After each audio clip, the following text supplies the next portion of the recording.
Hello, it's 2 p.m. here in Paris. You're watching France 24 with me, Claire Pride, and these are the top stories.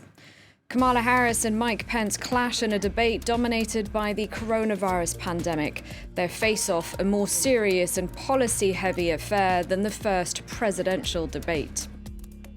France, the US and Russia send representatives to Geneva for talks on the Nagorno-Karabakh conflict.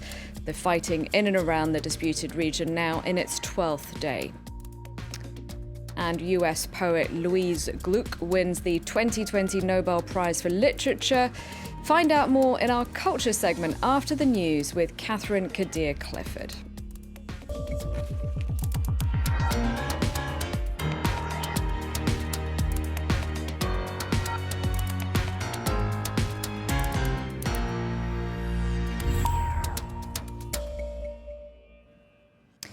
Kamala Harris has accused Donald Trump and Mike Pence of presiding over a catastrophic failure in public health policy.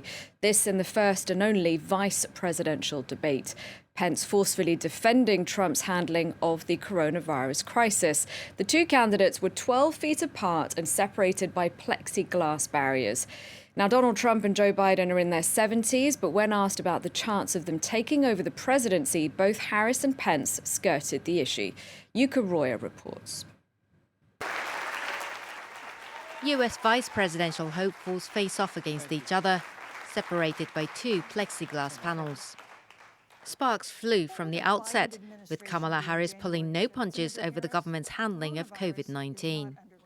The American people have witnessed what is the greatest failure of any presidential administration in the history of our country. Harris also criticized the Trump administration for trying to repeal the Affordable Care Act in the midst of a pandemic, as Pence launched a counterattack.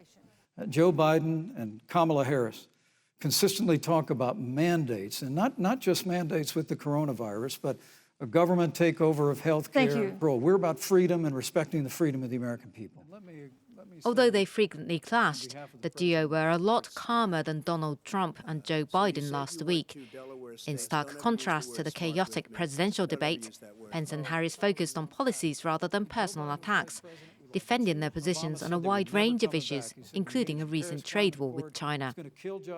You lost that trade war. You lost it. What ended up happening is because of a so-called trade war with China, America lost 300,000 manufacturing jobs. Lost the trade war with China. Joe Biden never fought it. And climate change. We have seen a pattern with this administration, which is they don't believe in science. And Joe's plan is about saying we're going to deal with it, but we're also going to create jobs. More taxes, more regulation, banning fracking, abolishing fossil fuel, crushing American energy, and economic surrender to China is a prescription for economic decline. But what created the most buzz during this one and only vice presidential debate? A fly that landed on Pence's head and stayed there for 2 minutes. As Flygate trended on Twitter, Joe Biden got in on the act with a fly swatter. Now, earlier we spoke to Scott Lucas, who teaches political science and international studies at the University of Birmingham in the UK. He said there was no standout winner, which is good news, he says, for the Democrats. I think both candidates were solid in comparison with the train wreck of the presidential debate marked by Donald Trump's interruptions of Joe Biden. I think Mike Pence was a much calmer, much more reliable person than Trump. I think Kamala Harris was very solid, indeed very, very effective, especially on issues such as the coronavirus pandemic and healthcare. But I think rather than a simple win, I think it's the political landscape for two reasons that tend to favor the Democrats. The first is that they're so far ahead in the polls after recent days that really all Kamala Harris had to do was make sure she didn't fall over last night. They can afford voters to stay where they are right now and triumph on November the 3rd. And secondly, we now are seeing coronavirus as the defining issue in the American election in its final weeks of campaigning. And the Trump-Pence camp did not want that. They wanted Americans to focus on the Supreme Court, to focus on this so-called war against extremists and anarchists, because when you've got 212,000 Americans dead, when you've got 7.5 million cases, it's very hard for those who are in power to say, give us another 4 years.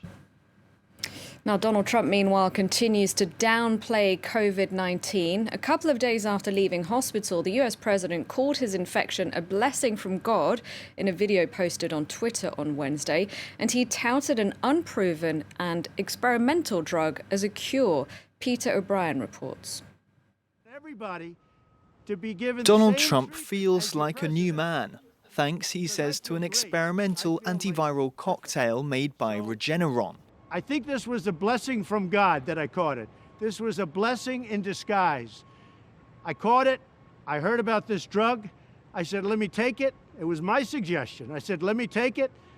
And it was incredible the way it worked. Incredible. I want to get for you what I got, and I'm going to make it free. The reasoning that everyone should get the treatment because Trump says he feels great is not scientific. In fact, there's no way to know whether the drug had any effect on him. What a crowd, what a crowd. Questions remain over his ability to return to campaigning. Physicians are saying that the president should have stayed in hospital for longer than 3 days. Hypothetically speaking, about a patient, the age of the president, the weight of the president, that have episodes in which the oxygen goes down, I mean, that's a person that you will keep in the hospital a minimum of 4 to 5 days. That's at the minimum. It's not the first time the president's advocated an unproven treatment. He spent months touting hydroxychloroquine, which experts have said is not effective against COVID-19.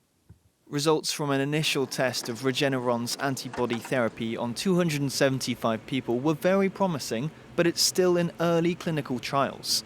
The biotech company's stock shot up after Trump's praise.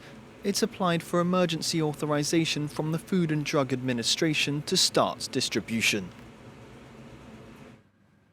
Staying in the US, and the man charged with the murder of George Floyd back in May has been released from prison in Minnesota on bail.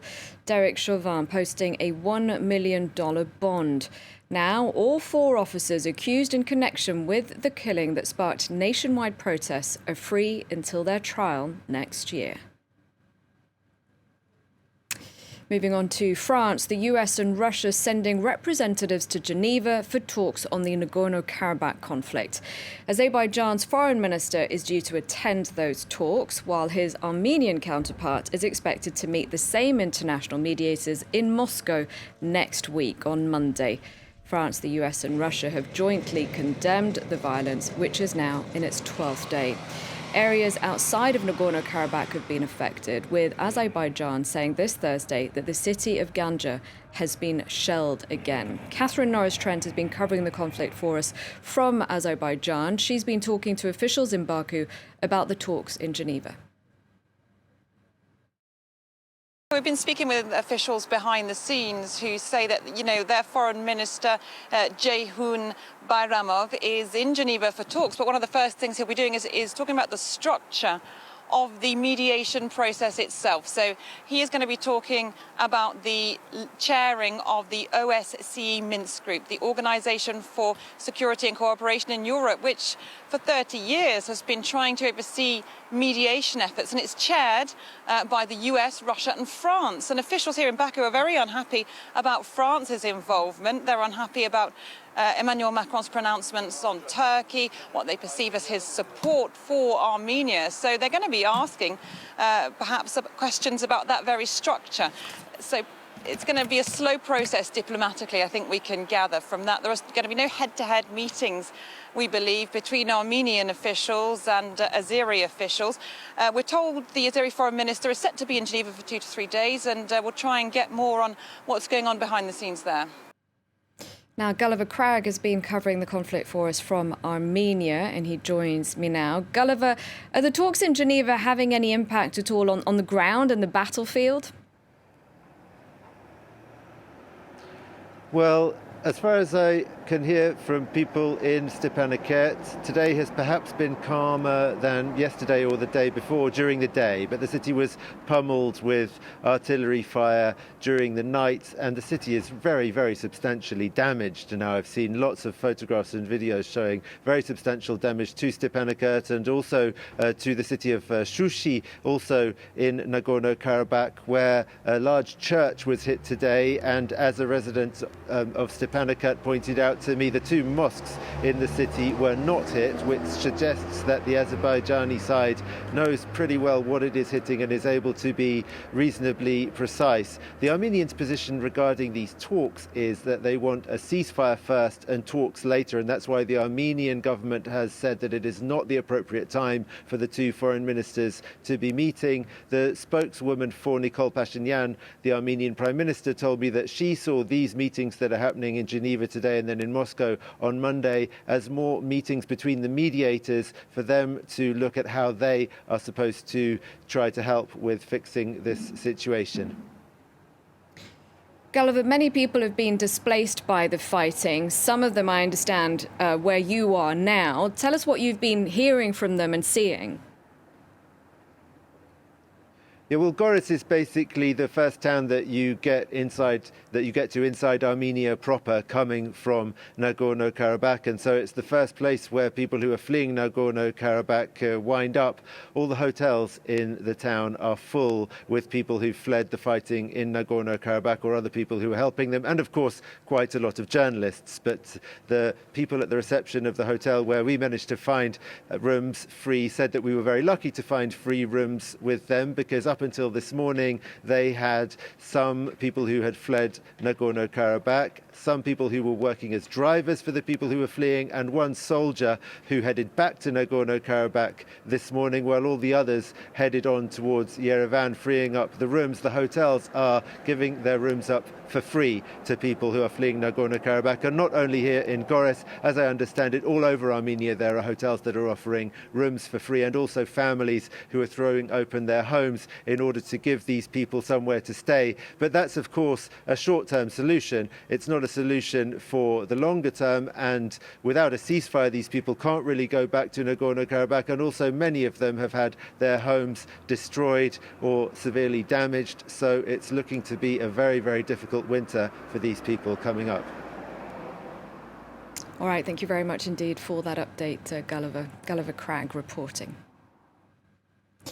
Here in France, the Health Minister, Olivier Véran, is giving his weekly coronavirus briefing later, and cities like Lyon and Grenoble are expected to be placed on maximum coronavirus alert, like Paris, Marseille and the island of Guadeloupe. More than 18,700 new infections were reported nationwide on Wednesday. That's a record. Cole Stangler has more. More restrictions could soon be coming across France. Not only are new cases on the rise, with France recording a record 18,746 of them on Wednesday, but beds are slowly filling up in intensive care units and pushing hospitals to the brink. En tout cas, en région Île-de-France, ça dépend des régions, bien entendu. On considère que si on arrivait à 40 à 50% des lits de réanimation pleins, en réalité, on serait à la saturation. Pourquoi ? Parce qu'à la différence du mois de mars, où on avait pris 100% des lits de réanimation pour le Covid, cette fois-ci, on ne veut pas faire ça, parce qu'à l'époque, souvenez-vous, il y a des tas de malades que nous n'avions pas pu soigner. The cities of Lille, Lyon, and Toulouse are all close to meeting the government's criteria for maximum alert. That includes areas where at least 30% of ICU beds are devoted to patients with COVID-19, and that feature high ratios of infections, especially among older people. The country's two largest cities, Paris and Marseille, are already on high alert, with the capital seeing bars and sports clubs closed earlier this week. Health Minister Olivier Véran is expected to announce further measures across France on Thursday afternoon. Coronavirus measures tightening in Belgium too. Bars and cafes in and around the capital, Brussels, are closing for a month.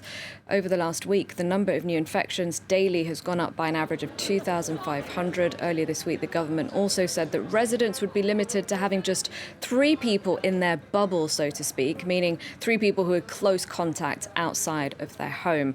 People are also being encouraged to work from home. There's been a surge in coronavirus cases in Germany. Its health minister saying today that the country, though, isn't facing a coronavirus situation that's as serious as it was in March and April. Jen Spahn adding that the main problems are social gatherings, big events, weddings and religious gatherings. Here's our correspondent in Berlin, Nick Spicer. Federal Health Minister Jens Spahn and the head of the Infectious Disease Institute held a joint conference given this situation, a jump to 4,000 cases in a day from under 3,000 the day before. Jens Spahn, the minister, warning that Germany could take a big and dangerous jump forward in the number of cases if Germans gambled with the gains they had made in the fight against coronavirus. The measures here include wearing masks in public transport, in shops and in schools, as well as a regional approach where local hotspots can be dealt with. And the 16 regional governments, for instance, last Wednesday decided that they could prevent people from other regions, which are considered hotspots, from overnighting in their region. The big concern is that Germans are spreading the virus around the country themselves. Only 8%, it is estimated, of the cases in Germany have come from overseas, partly because of massive testing at airports and railway stations. The concern now is that we're heading into school holidays, and the government is warning families that whatever their traditions may be, to not travel so much, precisely to prevent that kind of spreading of the virus around the country.